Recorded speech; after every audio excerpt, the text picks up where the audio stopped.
नमस्कार।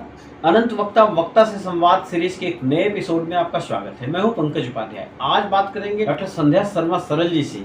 आज उन्हें जानेंगे हिंदी, हिंदुस्तान और आज हिंदी दिवस है।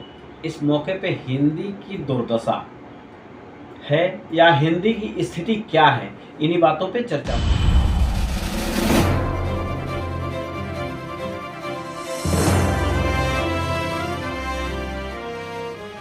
संध्या जी, कार्यक्रम में स्वागत है आपका। नमस्कार जी। अमेरिकी राष्ट्रपति जो बाइडेन के प्रवक्ता ने हिंदी में देश की मीडिया को संबोधित किया, अपनी बात किया।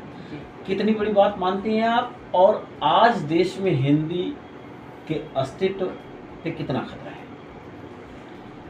देखिए पंकज जी, ये तो है तो बहुत बड़ी बात कि भाई एक अमेरिकी प्रवक्ता और हमारे देश में आकर हिंदी में संबोधित कर रहा है जी। तो ये इससे बड़ी तो कोई हिंदी का सम्मान इससे बड़ा हो ही नहीं सकता। हिंदी दिवस के आसपास ही ये हुआ। और जहाँ तक बात है हिंदी पर खतरे की, देखो खतरा नहीं है हिंदी पर, क्योंकि हिंदी खुद अपने आप में इतनी समृद्ध है और इतनी विशाल भाषा है कि खतरा तो उसे कभी हो ही नहीं सकता। हाँ, थोड़ा सा हम ये कह सकते हैं कि आजकल की युवा पीढ़ी जो है उससे थोड़ा दूर जा रही है। हमारी माँ पे खतरा नहीं है, लेकिन हमें बच्चों को उसके नज़दीक लाना है। कारण क्या है उनके दूर जाने का? हिंदी से दूर जाने का सबसे बड़ा कारण तो मुझे एक तो लगता है जो मोबाइल फ़ोन का आविष्कार हुआ और उसके अंदर जिस भाषा का प्रयोग हुआ, उसने बच्चों को थोड़ा सा हिंदी से दूर कर दिया। आप देखो, जिसे बच्चे एसएमएस की भाषा कहते हैं, वो अपने भाव व्यक्त कर रहे हैं हिंदी में, लेकिन जो वर्णमाला यूज कर रहे हैं, प्रयोग कर रहे हैं, वो है अंग्रेजी। वो ये भी जानते हैं कि उनके लिए तो आसान है, लेकिन चीज़ों को मैनेज नहीं कर पाते। हाँ। अंकल कह दिए, हाँ, तो फूफा भी हो गए, मामा भी हो गए, मौसा भी हो गए। हाँ, लेकिन परेशानी कितनी ज्यादा हुई। आप तीनों इकट्ठे इकट्ठे खड़े हैं, आपने कहा अंकल, तो आप किसको आवाज दे रहे हैं, किसे संबोधित कर रहे हैं? ऐसे आंटी कह दिया, ऐसे ही आंटी कह दी, मामी भी हो गई। हाँ, तो बुआ भी हो गई, मौसी भी हो गई। ये समृद्धि कहाँ है? ये हिंदी में है। ये किसी भाषा में हो ही नहीं सकते। आप देखो, चाचा की वाइफ चाची, चाचा, फूफा बुआ, ठीक है, ताऊ ताई, हर मतलब एक सूक्ष्म से सूक्ष्म रिश्ते के लिए भी अलग संबोधन। ये हिंदी में ही हो सकता है, ये किसी अन्य भाषा में हो ही नहीं सकता। तो हमारे बच्चों को ये एहसास कराना है, हमें ये अनुभव कराना है कि इन ऐसी चीज़ें बताकर कि देखो हिंदी कितनी समृद्ध भाषा है, और अंग्रेजी का साथ में उदाहरण दिया जाए कि वहाँ ये चीज़ नहीं है। यहाँ आदर सूचक शब्द अलग, साथ वाले बच्चों के लिए शब्द अलग, है ना, अपने से थोड़े बड़े अलग, थोड़े छोटे अलग। कितना कितना कुछ, इतना विशाल है हिंदी, इतना एक सागर की तरह उसका हृदय है। गंभीरता में हम जाएं तो कोई भाषा उसका मुकाबला कर ही नहीं सकती। हिंदी की दुर्दशा में कितना उत्तरदायी हिंदी कवि है?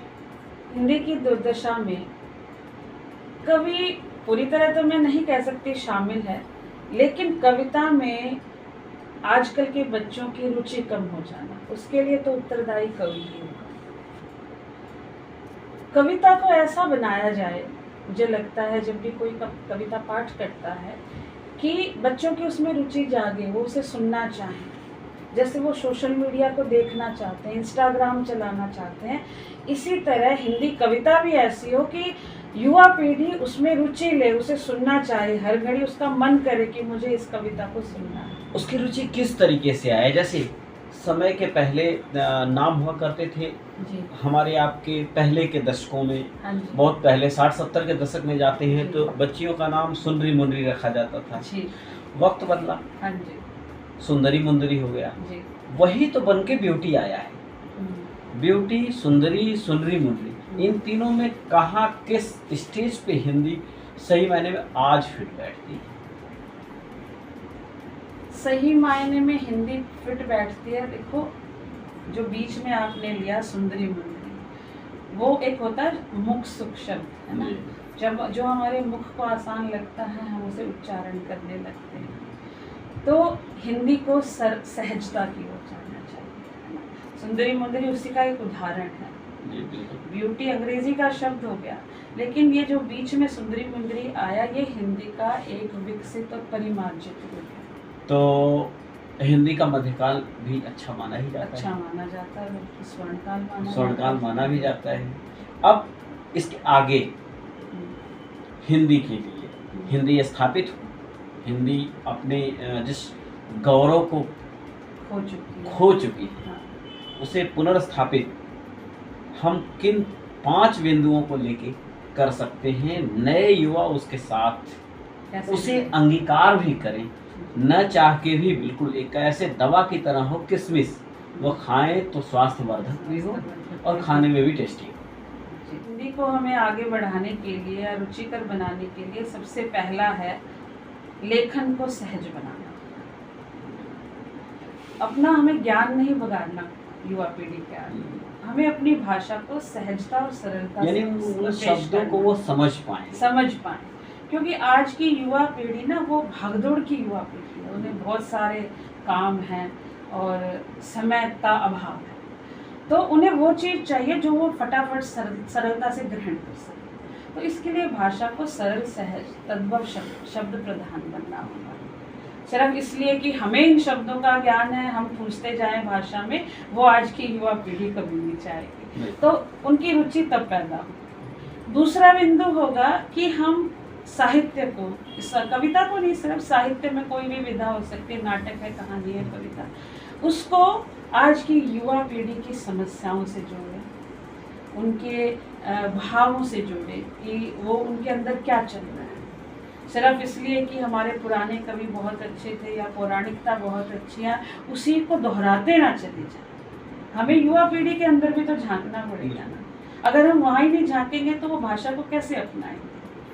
तो इस बिंदु का भी हमें बहुत ध्यान रखना पड़ेगा। व्यवहार में हिंदी लाई जाए और युवा पीढ़ी के अनुसार उसे परिवर्तित किया जाए थोड़ा सा।